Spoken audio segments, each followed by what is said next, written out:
Anda kembali di Kabar Petang, kita menuju ke Kang Yayat. Kang Yayat, ketika tadi dari hasil temuan Mas Jayadi dan Prof. Burhan dikatakan bahwa persoalan ekonomi justru berada pada tingkat nomor 1 dan 2. Nah, begitu kita lihat permasalahan seperti banjir dan kemacetan malah berada di posisi 3 dan 4. Anda melihat dari perspektif pengamat tata kota ini seperti apa, Kang Yayat? Ya, fakta kita sudah melihat bahwa persoalan banjir, macet itu sekarang sudah sebagian besar sudah tertangani. Contohnya ya, penanganan banjir sepanjang Das Ciliwung itu 80% dengan normalisasi, penataan beberapa pintu air dan sodetan itu bisa menyelesaikan banjirnya. Banjir di Jakarta itu sebetulnya lebih banyak pada konteks banjir lokalnya. Transportasi Jakarta ini hampir 80% sistem layanan angkutan umumnya itu bisa melayani seluruh wilayah. Artinya tidak ada problem yang terlalu signifikan lah.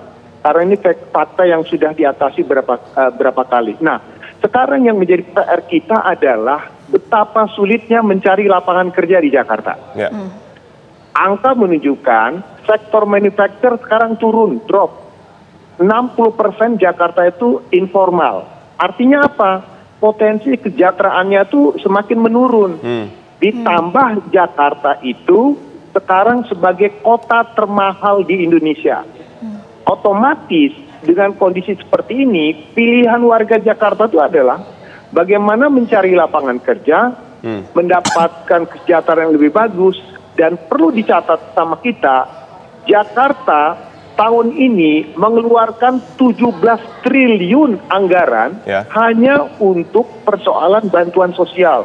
Dari kartu Jakarta Pintar, kartu BPJS, untuk lansia dan sebagainya. Ini menunjukkan Jakarta itu sebetulnya memiliki persoalan sosial ekonomi yang lebih dominan. Jika tadi hasil survei menunjukkan kenapa persoalan ekonomi itu menjadi persoalan, karena tadi sulitnya mendapatkan lapangan kerja dan semakin informalnya lapangan kerja yang tersedia. Berarti apa? Ada penurunan tingkat kesejahteraan dengan semakin banyaklah lapangan kerja formal yang semakin terbatas. Jadi kalau isu kemacetan dan isu masalah banjir itu tidak seksi lagi untuk digoreng sekarang ini.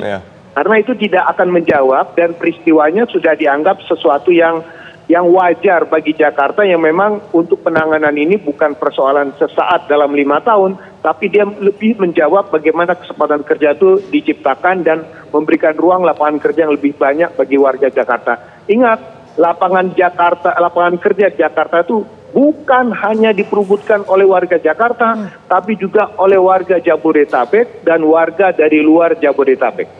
Oke, kita menuju ke Prof. Burhan. Prof. Burhan, meskipun ini masing-masing pasangan calon sudah mensosialisasikan terlebih dahulu ya, tapi apakah kemudian poin utama yang menjadi permasalahan warga, masalah kondisi ekonomi ini juga akan menjadi jurus jitu para paslon ketika kampanye besok?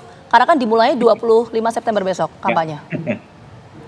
Nah, ini temuan indikator maupun LSI dan kemudian dijelaskan secara sangat meyakinkan oleh Kang Yayat, itu mengkonfirmasi ada pergeseran isu yang sepertinya tidak cukup secara baik ditangkap oleh para calon gubernur, wakil gubernur maupun tim suksesnya.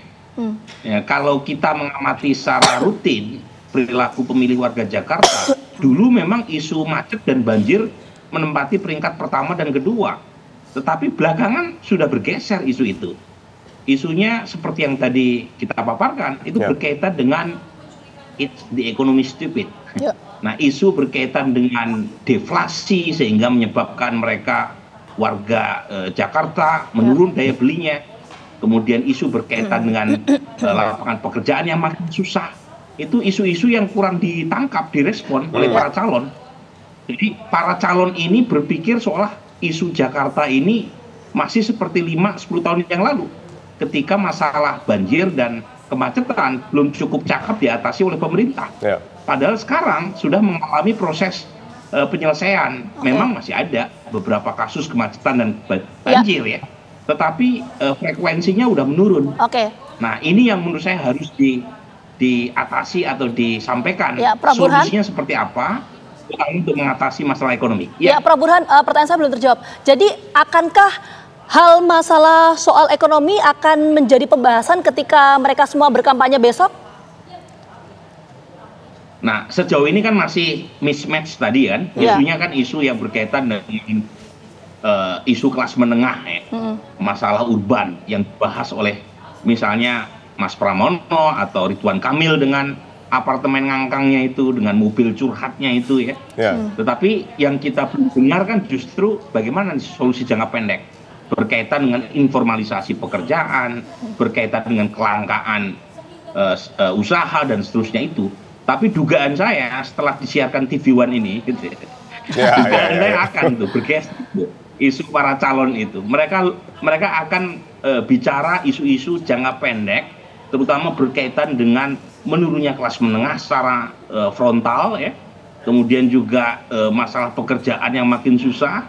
Baik. Ya, dan ini saya kira akan dibahas segera itu sama mereka karena ini berkaitan dengan hajat hidup dan berkaitan dengan elektoral juga kan, jangan lupa loh. Ya, semoga tiga paslon ini menonton ya tayangan TV One, jadi tahu nih permasalahan apa yang dihadapi Jakarta. Nah, kita ke Mas Jayadi. Mas Jayadi, program kerja seperti apa yang harus dibuat oleh ketiga pasangan calon ini untuk menaikkan tingkat elektabilitasnya ketika hari ini temuannya bukan lagi soal banjir dan macet, tapi soal pertumbuhan ekonomi.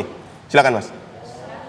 Iya kan, kalau secara detail policy atau kebijakannya itu harus para tim sukses yang ahli kebijakan di masing-masing kan. Tapi secara umum ya harus kebijakan-kebijakan yang punya hubungan langsung dengan masalah-masalah tadi. Bagaimana menyelesaikan masalah harga barang kebutuhan pokok yang mahal. Kan ini secara awam nih ya, harga barang kebutuhan pokok yang mahal itu bisa jadi karena barangnya mahal atau daya belinya menurun kan gitu, atau daya belinya rendah. Nah, daya beli yang rendah itu apa penyebabnya?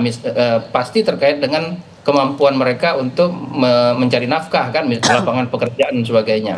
Nah, masalahnya itu memang masalah ini kan tidak mudah gitu. Misalnya soal harga barang kebutuhan pokok, dia suatu masalah yang terkait misalnya dengan inflasi, terkait dengan kondisi makroekonomi secara umum dan sebagainya.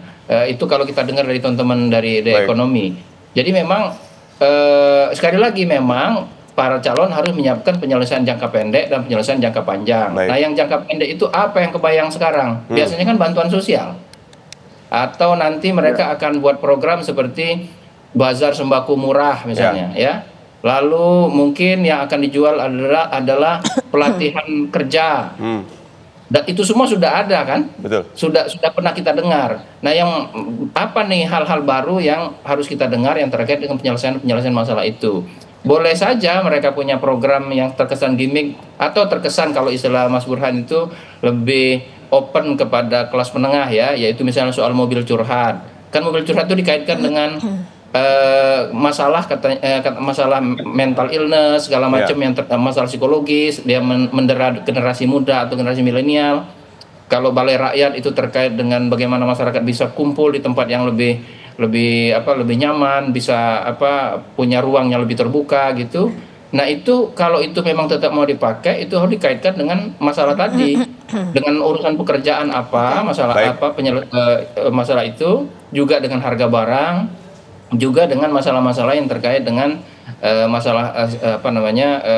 kemiskinan. Jadi memang tapi dugaan saya kalau memang para calon ini memang serius mau memenangkan hati masyarakat Jakarta, terutama yang masih beragu-ragu pilihannya, itu harus itu. Karena bagaimanapun pemilihnya masih banyak yang ragu itu kepada ketiganya, termasuk ke Ridwan Kamil. Baik, Mas Jayadi, nanti kita sama-sama melihat ya bagaimana kemudian kampanye yang akan mereka selenggarakan besok mulai 25 September. Sekali lagi terima kasih banyak Mas Jayadi, kemudian Prof Burhan dan juga Kang Yayat atas waktunya sudah bergabung sama kami di Kabar Petang. Sehat selalu. Sama-sama.